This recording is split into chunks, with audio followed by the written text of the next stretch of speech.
El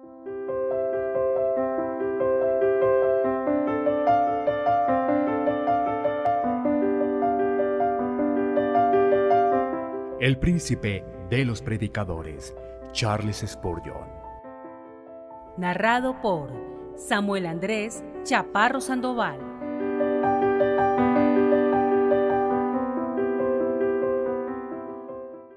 Escudriñad las Escrituras.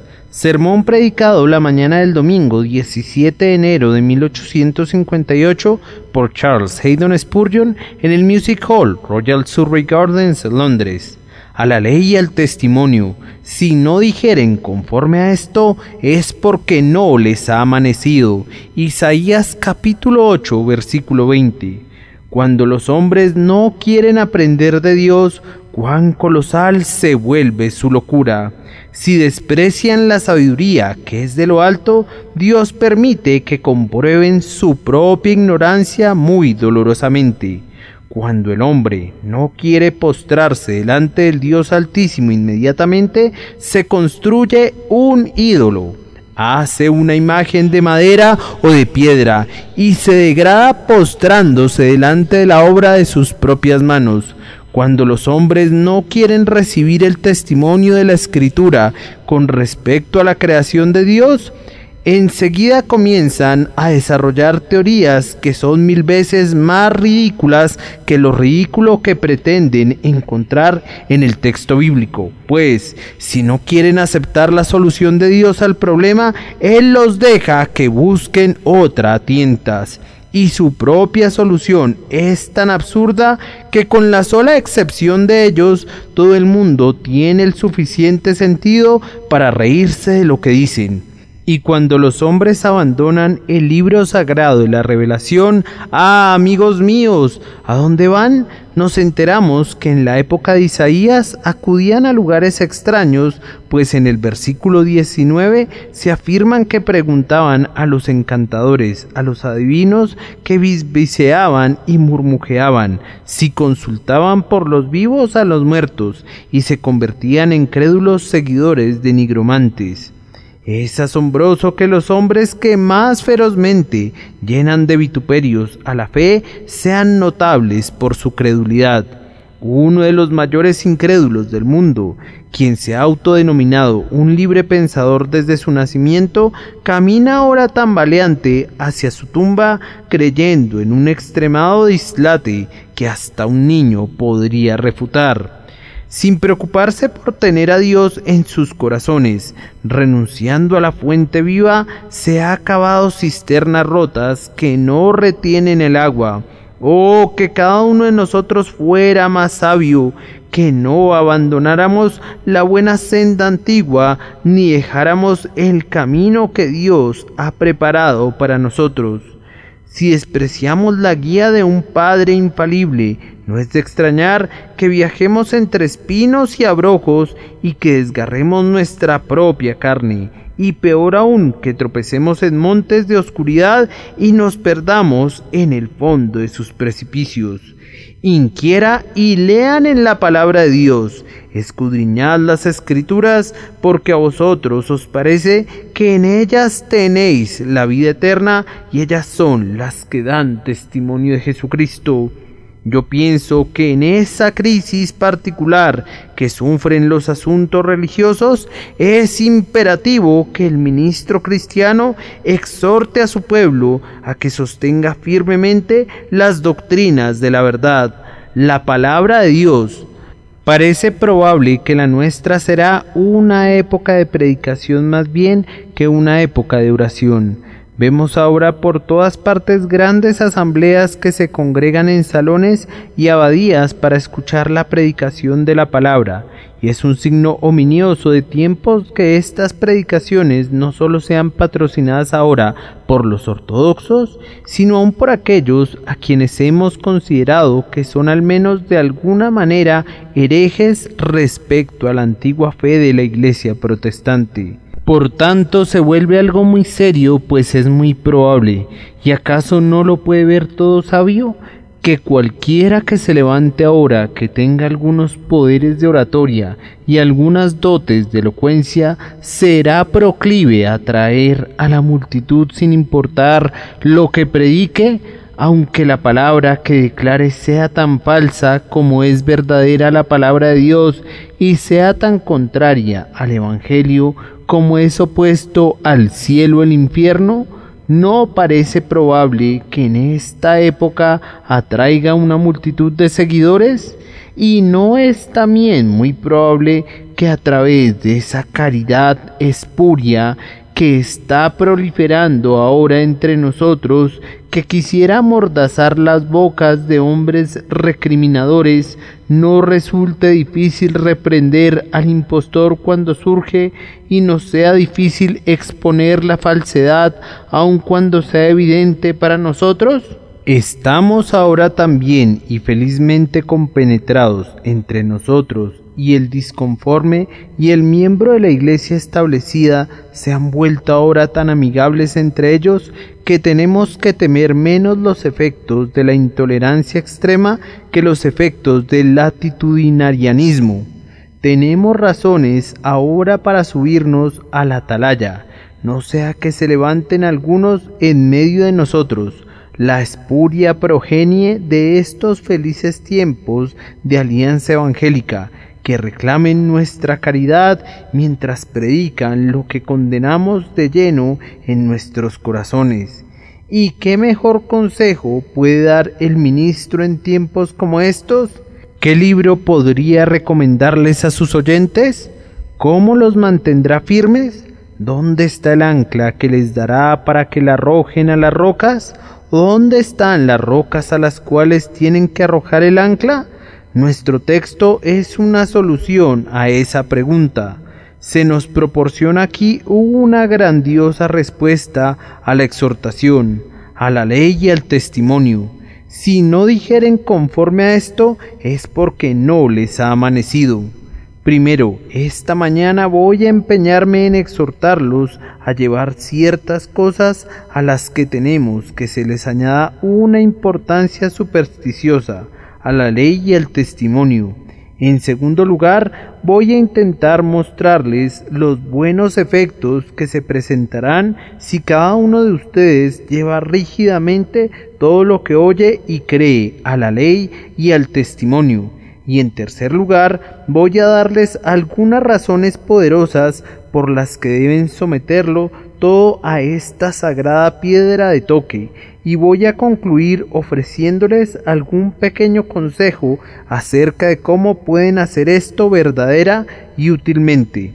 Permítanme que los exhorte a llevar ciertas cosas a la ley y al testimonio. Primero, yo quisiera que confrontaran con el libro de Dios las ideas que fueron engendradas en ustedes por su temprano adiestramiento. La gente tiene muy enraizada la costumbre de decir: ¿no nací en la iglesia de Inglaterra?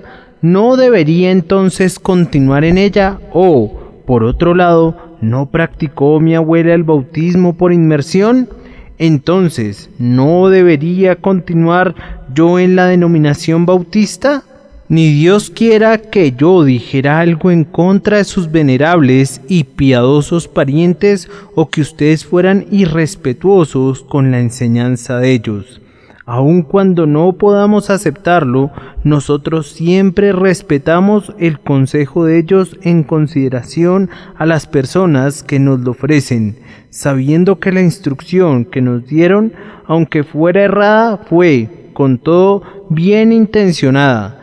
Pero como adultos reivindicamos el derecho de no ser alimentados como fuimos alimentados en nuestra supeditada infancia, con un alimentamiento que escogieron por nosotros. Reclamamos que debemos tener el derecho de juzgar si las cosas que hemos recibido y que hemos oído son acordes con este libro sagrado, y si descubrimos que nuestra instrucción fue decretada en algo, no consideramos que estemos violando ningún principio de afecto si nos atrevemos a salirnos de nuestras familias y a unirnos a una denominación que sostiene creencias muy distintas de aquellas que nuestros padres abrazaron. Cada uno de nosotros debe recordar que así como Dios ha dado a cada ser humano una cabeza sobre sus hombros, cada individuo está obligado a usar su propia cabeza y no la de su progenitor. Dios le dio un criterio a tu padre, tanto mejor él juzgó por sí mismo. Él te ha dado un criterio a ti también, entonces juzga también por ti mismo. Con respecto a todo lo que recibiste en tu primera niñez, di: bien, no voy a descartar todo eso con ligereza, pues pudiera ser oro puro, pero al mismo tiempo no lo voy a conservar a ciegas, pues pudiera tratarse de dinero falsificado. Voy a estudiar con detenimiento el libro sagrado y, en la medida de lo posible, voy a empeñarme en librarme de todo prejuicio. Voy a leer la Biblia como si nunca hubiese oído a ningún predicador o nunca hubiese sido instruido por mis progenitores, y voy a esforzarme por descubrir qué dijo Dios, y voy a creer y abrazar lo que Dios dice, sea lo que sea, esperando que por su gracia haya de sentir también su poder en mi propia alma. Asimismo, recuerden evaluar a los predicadores del Evangelio según esta norma. Muchos de ustedes saben muy poco acerca de lo que es el Evangelio. La idea general de la mayoría es que cada uno de nosotros tiene razón, que aunque yo pueda contradecir hoy a otra persona y alguien más pueda contradecirme a mí, todos tenemos razón, y aunque sea una traición en contra del sentido común creer tal cosa, esa es una idea generalizada. Algunas personas siempre creen lo que dice el predicador más reciente. Si oyeran al hipercalvinista más extremo, al igual que él, aceptarían la plenitud de la doctrina de la reprobación. En caso de que escucharan a la mañana siguiente al más acérrimo arminiano, creerían con él en la más universal de las redenciones y en el más poderoso de los albedríos humanos.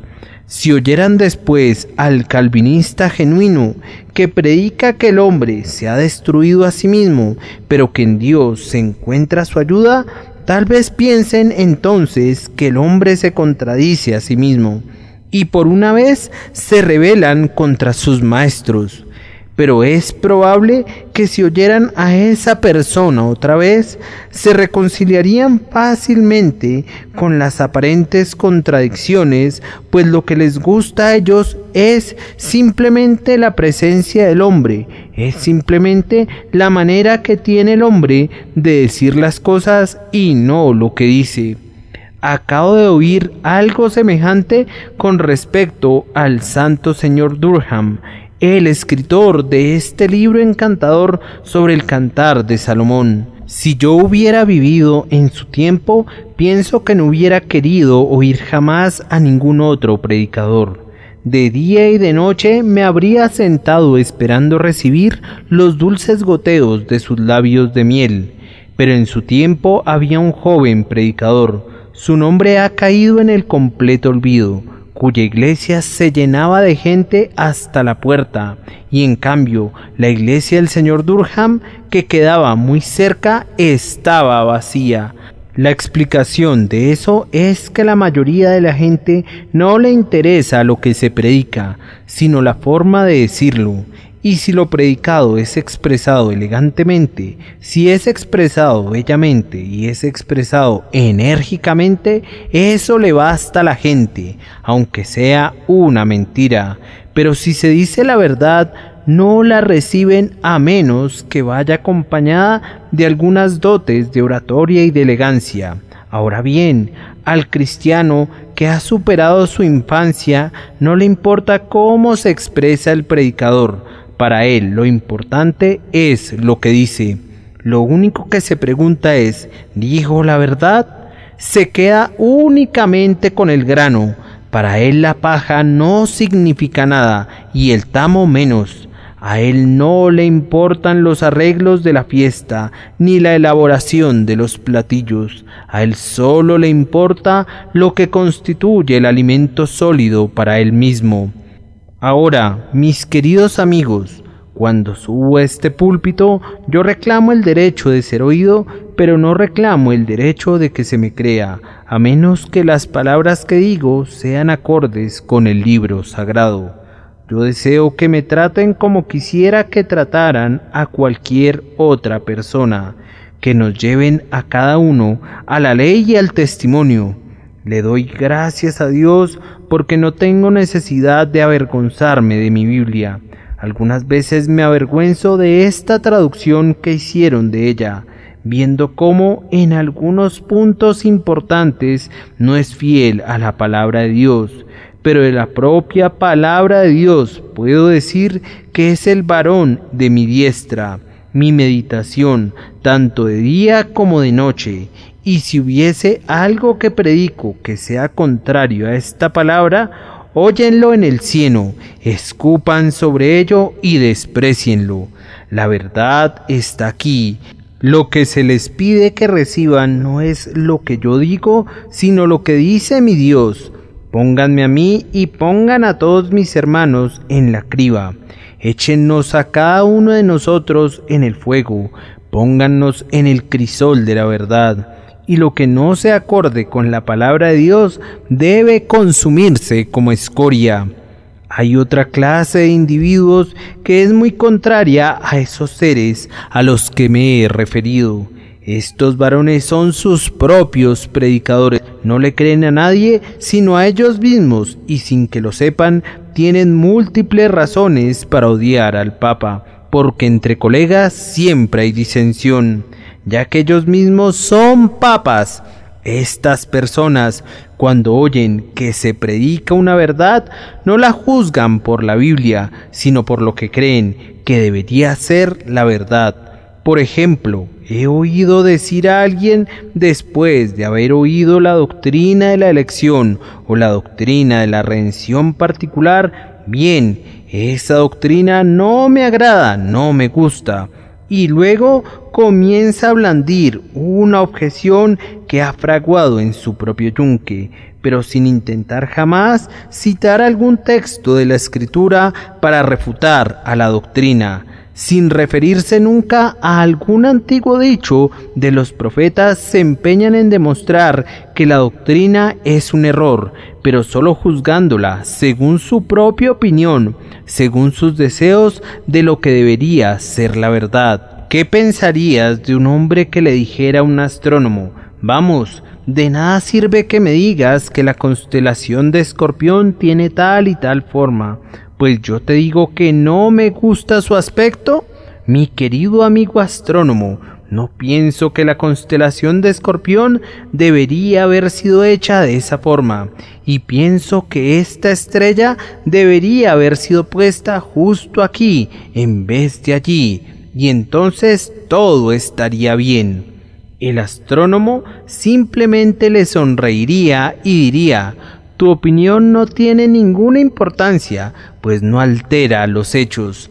Si piensas que estoy equivocado, la forma correcta de contradecirme no es diciéndome dónde piensas que debería estar la estrella.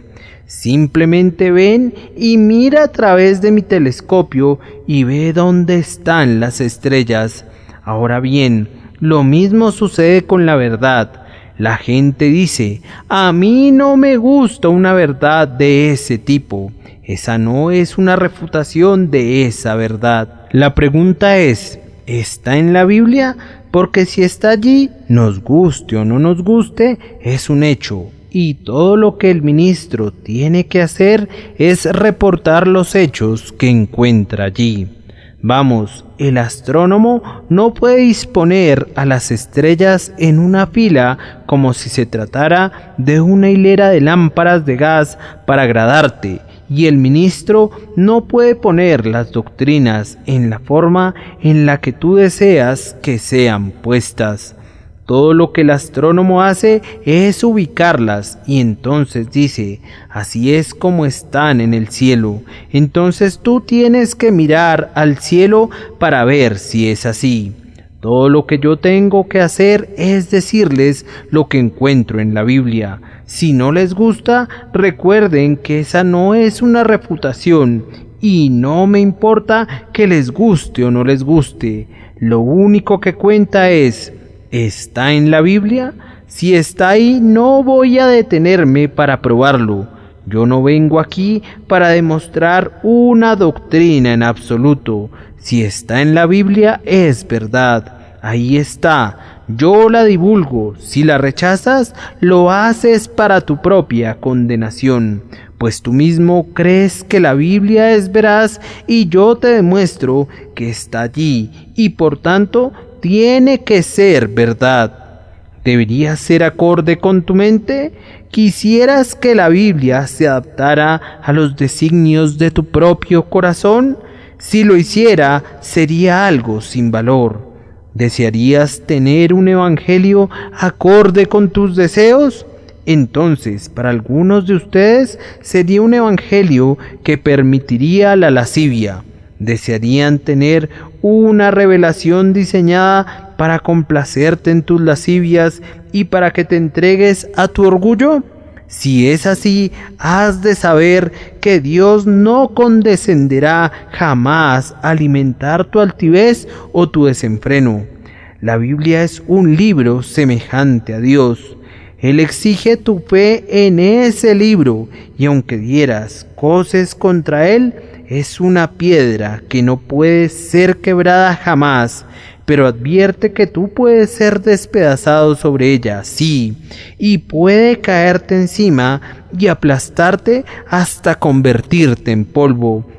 Entonces te suplico que cotejes tus propios pensamientos y tus propios sentimientos con la piedra de toque de la verdad. Pues, si no dijeren conforme a esto, es porque no les ha amanecido. Y hagan exactamente lo mismo con todos los libros que lean. Esta es una época de escribir libros y de imprimirlos. En estos tiempos, debido a la literatura periódica y a los libros que descansan en nuestros anaqueles, nuestras Biblias no son muy leídas. Voy a relatarles una historia veraz tal como me fue contada ayer. Érase una vez un joven que ahora estudia para el ministerio, que era tan extraordinariamente ignorante de su propia Biblia que cuando oyó a un joven ministro mencionar la historia de cuando Nabucodonosor fue echado de entre los hombres hasta que su pelo creció como plumas de águilas y sus uñas como las de las aves, al concluir el sermón le dijo al ministro: bien, lo que le dijo a la gente fue una historia muy rara, ciertamente. ¿Dónde pescó esa historia? Vamos, le respondió el ministro, ¿no has leído nunca tu Biblia? La puedes encontrar en el libro de Daniel. El joven había leído muchísimas otras cosas, pero nunca había leído toda la Biblia y, sin embargo, iba a ser un maestro de ella. Ahora bien, me temo que esa misma ignorancia es muy prevaleciente en muchas personas. No saben lo que contiene la Biblia. Podrían decirte lo que está en el semanario del feligrés, o en el semanario del cristiano, o en la revista del congregante, o en la revista wesleyana, o en la revista bautista, o en la revista evangélica, y en todas esas publicaciones.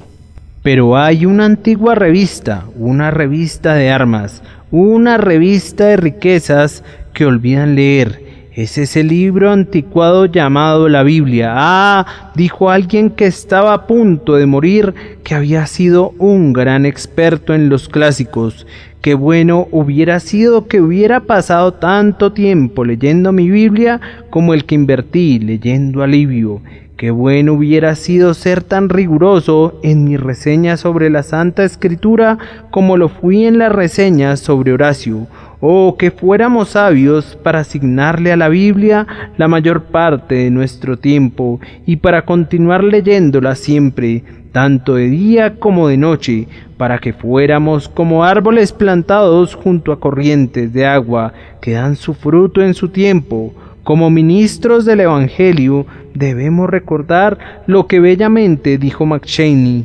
Pueden estar seguros, dijo, de que es la palabra de Dios y no el comentario del hombre sobre la palabra de Dios lo que salva a las almas. Y yo he observado que si alguna vez llegamos a presenciar una conversión, en la 99% de los casos, la conversión es más bien atribuible al texto del sermón o alguna escritura citada en el sermón, que a cualquier comentario del predicador, ya fuera trillado u original.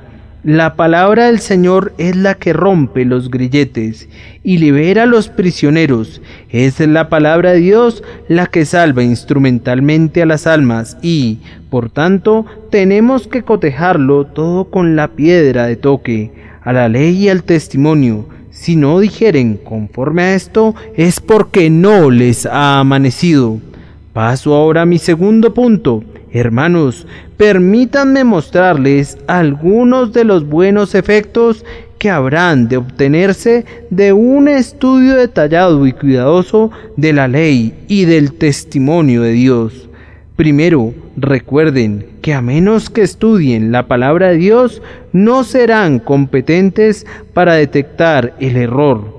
Si un hombre predicara a sus oídos alguna descarada falsedad, no estarían calificados como jueces para identificar esa falsedad a menos que hayan estudiado la palabra de Dios. Ni ustedes ni yo estaríamos capacitados para sentarnos como jueces en el tribunal de las cortes superiores de nuestra tierra, porque no estamos familiarizados con las complejidades de la ley. No podríamos citar precedentes, pues no hemos sido instruidos en eso. Y así nadie es capaz de juzgar respecto a lo que oye, a menos que sea capaz de citar la Escritura, a menos que entienda la palabra de Dios y sea capaz de percibir y saber lo que significa. Pero oigo que alguien dice que la Biblia es un libro tan difícil que está seguro de que no podría entenderlo nunca. Escúchame bien, amigo. La Biblia es un libro tan claro que quien está dispuesto a entenderlo puede hacerlo. Es tan claro que el que corre puede leerlo y puede leerlo mientras corre. Sí, es tan claro que entre más sencillo sea el hombre, puede entenderlo mejor. Todo el adiestramiento que un hombre reciba jamás es más bien un obstáculo que un beneficio cuando se pone a leer la palabra por primera vez. El conocimiento puede soltar muchos nudos posteriormente y puede quitar el velo de muchos misterios en tiempos posteriores.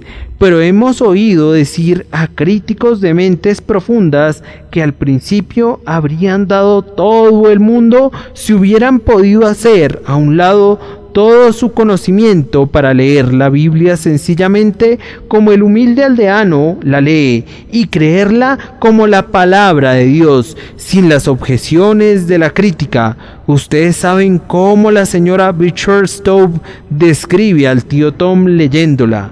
No podía leerla rápido, de tal forma que la deletreaba letra por letra y palabra por palabra. Y la Biblia es uno de los libros, dice ella, que siempre gana cuando se lee de esa manera. ¿Ustedes recuerdan cómo la leía él? Que vuestro corazón no se... Y luego se detuvo ante una palabra compleja. Y por fin la farfulló y era turbe.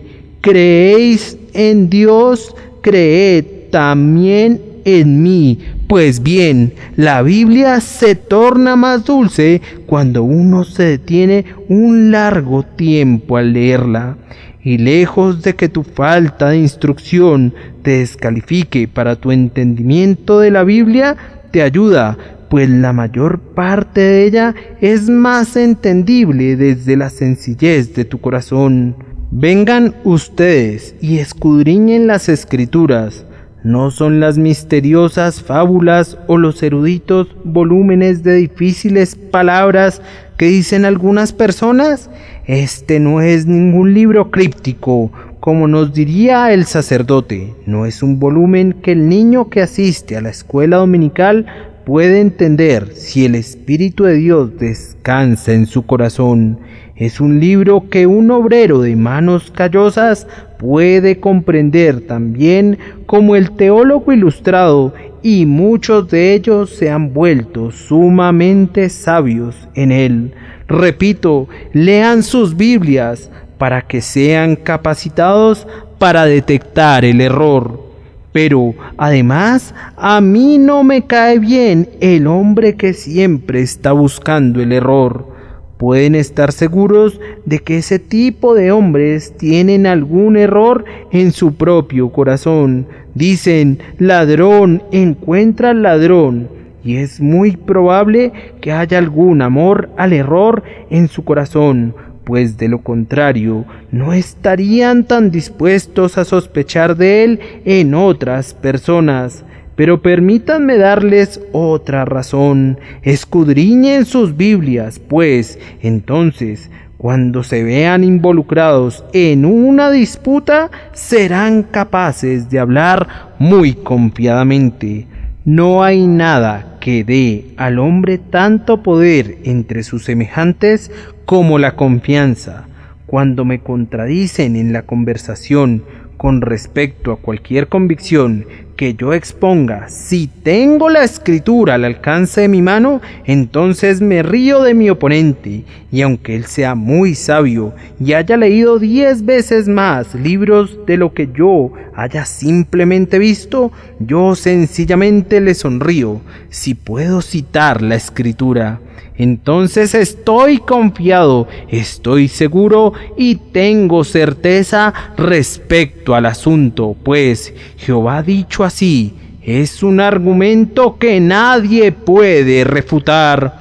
Cuando un hombre tiene que hablar de una manera desconfiada, luce como un tonto. Siempre pienso que ciertos ministros elegantes que tienen miedo de ser llamados dogmáticos y que por tanto proponen el Evangelio como si a duras penas quisieran decir que estaban seguros de que es verdadero, como si lo pensaran, como si casi lo pensaran. Con todo, no lo pensaron lo suficiente para decir lo que sabían, y más bien dejan que lo decidan sus oyentes. Siempre pienso que al hacerlo demuestran la pequeñez de sus mentes. Dudar pudiera ser algo grande, pero es algo grande no hablar mientras estás dudando y no abrir tu boca hasta que creas. Y entonces, cuando abres tu boca para decir algo que sabes que es cierto, te adhieres a ello, no como una opinión, sino como un hecho incontrovertible. Nadie hará mucho en medio de sus semejantes hasta que pueda decir confiadamente lo que sabe que ha sido revelado. Ahora, oyentes y lectores de la Biblia, ustedes pueden alcanzar esta confianza, pero no pueden encontrarla en ninguna otra parte, sino a los pies de la Escritura.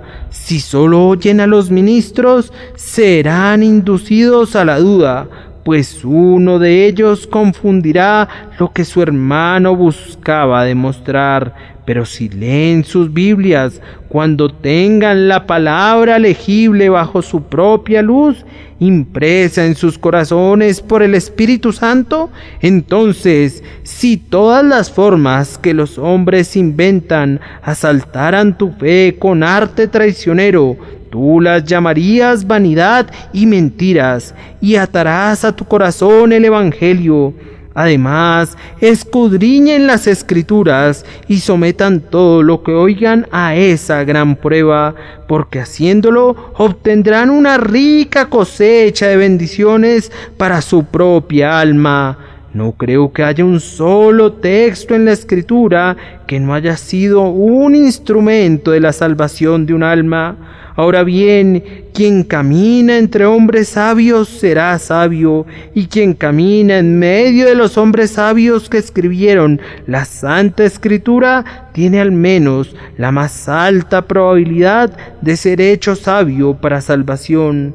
Si yo deseara ponerme en el lugar ideal para que el Señor se reúna conmigo, yo preferiría la casa de oración, pues es en la predicación que la palabra es más bendecida.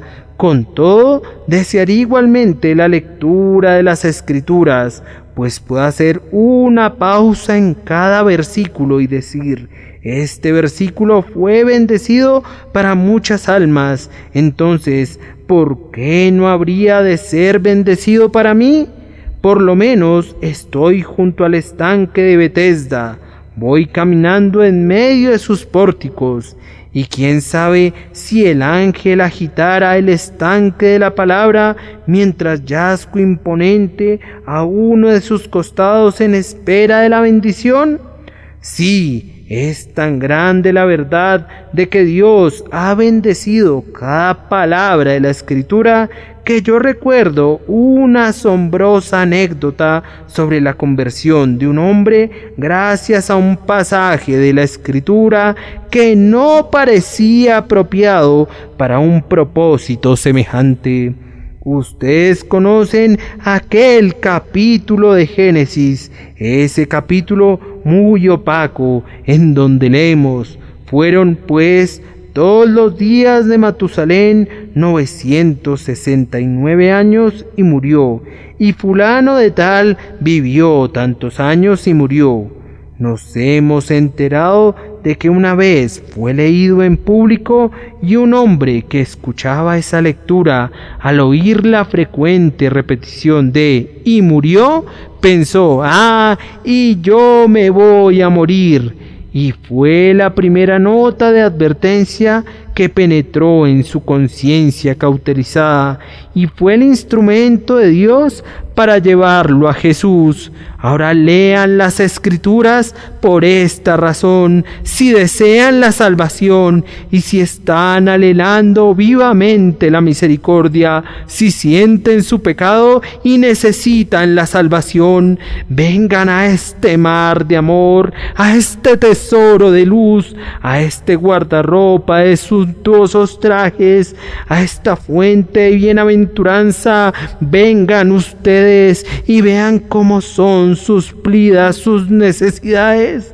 por medio de la plenitud de las riquezas de Jesús, quien es presentado claramente en esta palabra entre vosotros como crucificado. Y ahora, tan brevemente como me sea posible, permítanme exhortarlos nuevamente a una constante y perpetua lectura de la palabra de Dios, no solo por las razones expuestas hasta ahora, sino por otras más importantes. Han salido muchos falsos profetas en el mundo. Yo les suplico entonces, si no quieren ser engañados, que sean diligentes en el estudio de la palabra de Dios. Según nos informa el doctor Livingstone, en ciertos tramos de sus viajes sus guías eran tan ignorantes o estaban tan decididos a engañarlo que habría sido mucho mejor viajar sin ellos que con ellos. Él tenía que referirse constantemente a su brújula para no ser engañado. Ahora, yo no diría alguna cosa dura si no creyera que es verdad, pero yo pienso solemnemente que hay algunos supuestos maestros de la palabra que son ya ignorantes de las cosas espirituales en sus propios corazones. ¿O están tan resueltos a predicar cualquier cosa menos a Cristo, que podría estar mejor sin ellos que con ellos? Y por eso tienen una absoluta necesidad de referirse perpetuamente a esta grandiosa brújula mediante la cual únicamente pueden encauzar su camino. Yo desprecio una caridad que después de todo no es caridad. Tengo que decirles lo que creo. Algunos quisieran que yo dijera desde aquí: todos los que son eminentes predicadores son ciertamente predicadores fidedignos. Ahora bien, yo no puedo afirmar eso. Cuando oigo que un hombre predica la doctrina de la justificación solo por la fe, por medio de los méritos de Cristo, yo le extiendo mi mano y lo llamo mi hermano, porque está en lo correcto en cuanto a lo esencial. Pero al hacer esto estoy muy lejos de aprobar muchas de sus otras convicciones. Pudiera ser que él niegue el poder eficaz del Espíritu en la conversión. Pudiera ser que no sostenga la doctrina de la total depravación de la raza humana, que no insista en la libre gracia soberana, que no predique ni enseñe la doctrina de la sustitución y de la santificación por medio de Cristo. Ahora, yo no me voy a engañar diciéndoles que en lo que ese hombre difiera de la palabra de Dios tiene razón. Sin duda, ese hombre podría ser bendecido para la salvación de ustedes, pero pudiera haber una maldición en su ministerio a pesar de todo, de manera que aunque pudieran ser salvados por su ministerio, pudieran quedar sujetos a servidumbre durante toda su vida por culpa de él, y pudieran andar gimiendo en vez de estar cantando, pudieran andar sollozando en vez de experimentar una sagrada explosión de alegría. Tú estudias con tal y tal individuo que fue el instrumento de tu conversión, pero él te dice que tu salvación depende de ti mismo y no del poder de Cristo. Él insiste en que tú, después de todo, puedes perder la gracia y ser echado fuera. Él te dice que aunque seas salvo, Dios no te ama más de lo que amó a Judas, que no hay tal cosa como un amor especial, que no hay tal cosa, en efecto, como la elección. Él te dice que otros podrían haber venido a Cristo igual que tú, y que no hubo ningún poder especial aplicado a tu caso, que fuera mayor que cualquiera otro. Bien, si no te conduce a gloriarte en el hombre, a engrandecer a la carne, y algunas veces a confiar en ti mismo, o por el contrario, si te condujera a turbarte cuando no hay necesidad de sentir turbación, yo me maravillaría, ciertamente, en la medida que su doctrina sea falsa y tienda a extraviarte. Podría ser el instrumento de tu salvación, y con todo podría fallar en muchos puntos en ministrarte para tu edificación y consuelo. Por tanto, si no quieres ser confundido de esa manera, escudriña las Escrituras. Pero hay un grave peligro de ser conducido radicalmente al extravío.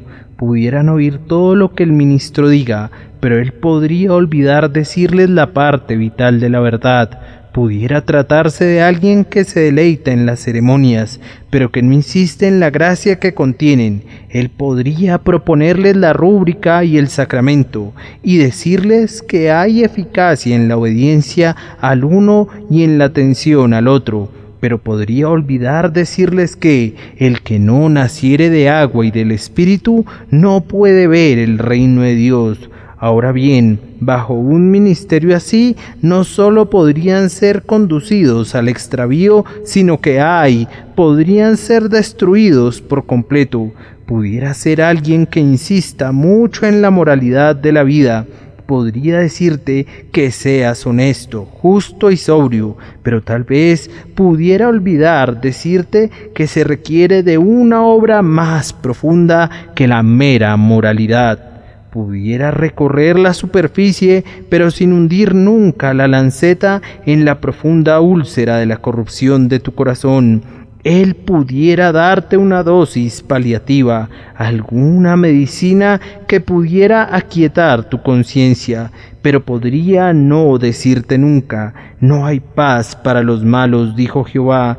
Pudiera ser uno de esos que profetiza cosas pulidas, que no quiere turbarte. Y recuerda que tu ministro pudiera ser un instrumento en las manos de Satanás, para vendar tus ojos y conducirte al infierno, mientras tú pensabas en todo momento que ibas en camino al cielo. Y óiganme todavía, yo no me excluyo de mi propia censura. Pudiera ser posible, yo le pido a Dios que no sea así, que yo mismo pudiera haber confundido la lectura de la Santa Escritura, que pudiera haberles predicado un evangelio diferente, no que haya otro. Y por tanto exijo de ustedes que mi propia enseñanza y la enseñanza de cualquier otro hombre, ya sea escrita o de palabra, sea siempre llevada a la ley y al testimonio, para que no los engañemos y no los conduzcamos al extravío. Queridos oyentes, sería algo terrible que yo fuera el instrumento de conducir a cualquiera de ustedes al abismo, aunque en alguna medida su sangre ha de ser sobre mi cabeza si yo los engañara con todo. Yo les suplico que recuerden que yo no soy responsable por sus almas, más allá del punto donde mi poder me lleve. Si son conducidos al error por mi culpa, después de esta solemne declaración mía, serán ustedes tan ciertamente culpables como si yo no los hubiera guiado al error.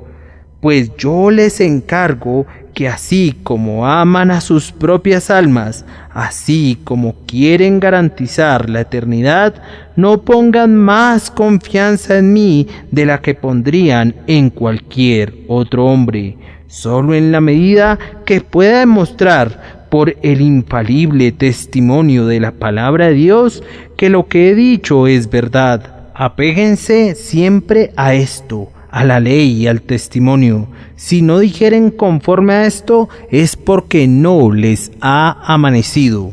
Oí una vez una historia que recuerdo haberles contado antes, de una joven que salió de este lugar diciendo: bueno, a mí no me gusta el señor Spurgeon del todo, su doctrina es enreversada, dijo tal y tal cosa, y luego la joven citó un texto de la Biblia como algo muy perverso que yo había dicho, algo acerca de que el alfarero tiene poder sobre la arcilla.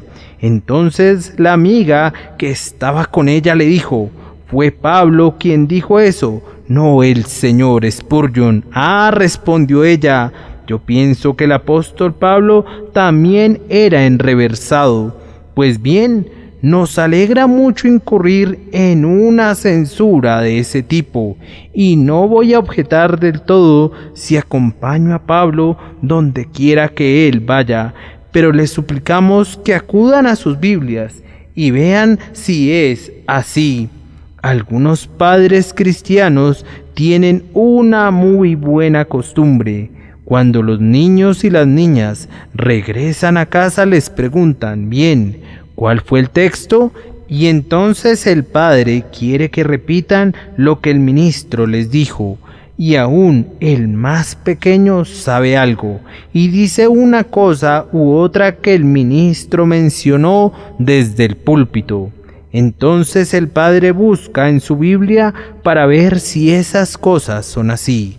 Luego procura explicarles las cosas difíciles, de manera que se vuelven como esas nobles personas de Berea, que eran más nobles que los que estaban en Tesalónica, porque escudriñaban las Escrituras para ver si estas cosas eran así.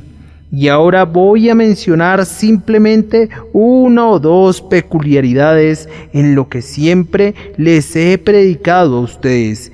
Peculiaridades que yo quisiera que investigaran ansiosamente. Pues bien, no acepten de mí nada de segunda mano, antes bien cotejen todo con la palabra escrita. Yo creo y enseño que todos los hombres por naturaleza están perdidos por la caída de Adán. Vean si eso es cierto o no. Yo sostengo que los hombres se van descarriando tanto que nadie quiere ni puede venir a Cristo a menos que el Padre lo traiga. Si estoy mal, descúbranme. Yo creo que antes de todos los mundos, Dios escogió para sí a los miembros de un pueblo que nadie puede contar, por quienes el Salvador murió, a quienes les es dado el Espíritu Santo y quienes serán infaliblemente salvos. Pudiera ser que no les guste esa doctrina, no me importa. Vean si está en la Biblia, vean si declara que somos elegidos según la presencia de Dios Padre, y así sucesivamente. Yo creo que cada hijo elegido de Dios tiene que ser sacado muy ciertamente de las ruinas de la caída por la gracia que convierte, y que muy seguramente será guardado por el poder de Dios mediante la fe, para alcanzar la salvación, más allá del peligro de perderse para siempre. Si estoy mal en eso, saquen sus Biblias y refútenme en sus propias casas. Yo sostengo que es un hecho que todo hombre que es convertido llevará una vida santa, y con todo, al mismo tiempo, no pondrá ninguna dependencia en su vida santa, sino que confiará únicamente en la sangre y en la justicia de Jesucristo. Y yo sostengo que todo hombre que cree tiene el deber de ser sumergido en el bautismo. Yo sostengo que el bautismo infantil es una mentira y una herejía, pero yo reclamo respecto a esa grandiosa ordenanza de Dios, el bautismo de los creyentes, que pase por el examen de la Escritura. Yo sostengo que nadie sino solo los creyentes deben ser bautizados por inmersión, y que todos los creyentes tienen el deber de ser sumergidos. Si estoy mal, no se hable más, no me crean, pero si tengo razón, obedezcan a la palabra con reverencia. Yo no tolero el error incluso en puntos que algunos individuos consideran nimios, pues un grano de verdad es un diamante, y un grano de error pudiera tener serias consecuencias para nosotros, para nuestro perjuicio y aflicción. Yo sostengo entonces que sólo los creyentes tienen derecho a participar en la cena del Señor, que es indebido dar la cena del Señor indiscriminadamente a todos, y que sólo los cristianos tienen un derecho, ya sea a las doctrinas, a los beneficios o a las ordenanzas de la casa de Dios. Si estas cosas no son así, condénenme como quieran, pero si la Biblia está conmigo, su condenación no sirve de nada. Y ahora exhorto a los presentes a que lean sus Biblias por una cosa. Lean sus Biblias para saber lo que dice la Biblia respecto a ustedes. Y cuando pasen las páginas, algunos de ustedes encontrarán que la Biblia dice: porque en hiel de amargura y en prisión de maldad veo que estás. Si eso les asusta, pasen a otra página y lean este versículo: venid a mí todos los que estáis trabajados y cargados, y yo os haré descansar. Y cuando hayan leído eso, vayan a otra página y lean: justificados pues por la fe, tenemos paz para con Dios por medio de nuestro Señor Jesucristo.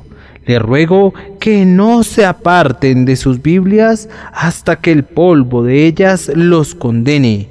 Más bien sáquenlas, pónganse de rodillas, pidan el espíritu de la divina enseñanza y pasen estas páginas en una búsqueda diligente y vean si pueden encontrar allí la salvación de sus almas a través de nuestro Señor Jesucristo. Que la bendición de Dios sea con ustedes al hacerlo. Por medio de Jesucristo. Amén.